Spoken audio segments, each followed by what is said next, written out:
Okay, so relationships. When are you ready to get in one? And how do you know when you're ready for a union?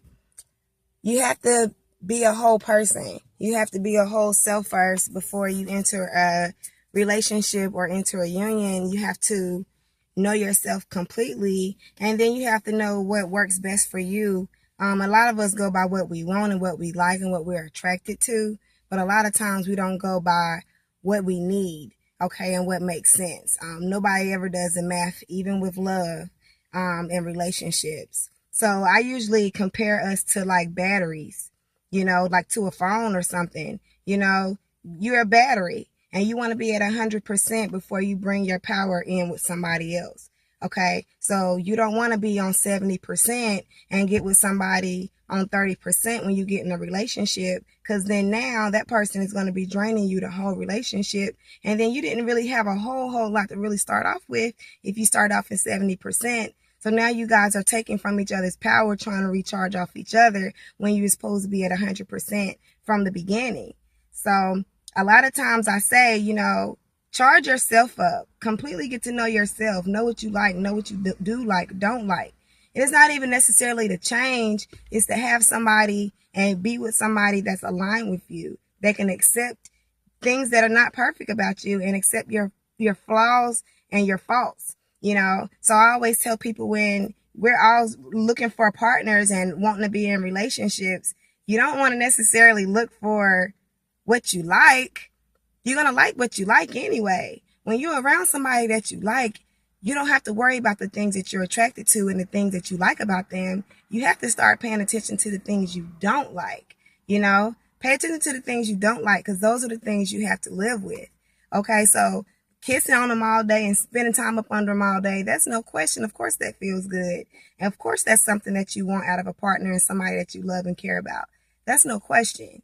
Can you live with their bad habits? Can you live with their family? Can you deal with the way they go about life and their health habits? And are they clean? And do they like to work? Are they lazy? Do they have dreams? Can you live with those things for the next 20, 30 years of this self, 40 years of this self? And you're going to align yourself with someone else. You want to make sure that you guys are aligning on the same page. You want to know what their relationship is like with their parents as well. People carry a lot of baggage and have a lot of issues, and they bring them into relationships. So it's not fair when you come into a relationship with bags and you're asking somebody else to help you unpack them.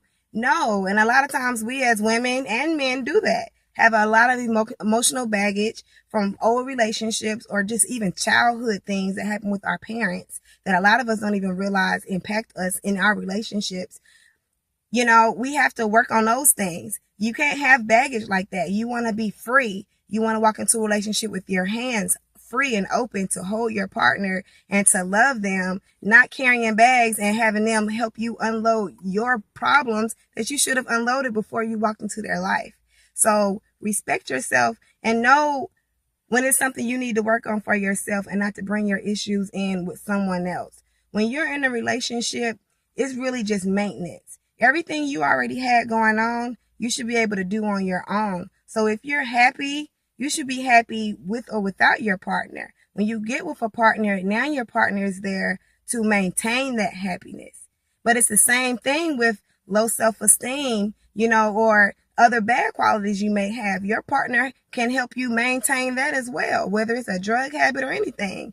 Your partner can help maintain those things and help you change the levels in which you're happy or sad or glad. Your partner is there to help maintain that. So if you had issues when you came in, you might get with somebody that's going to help maintain those issues.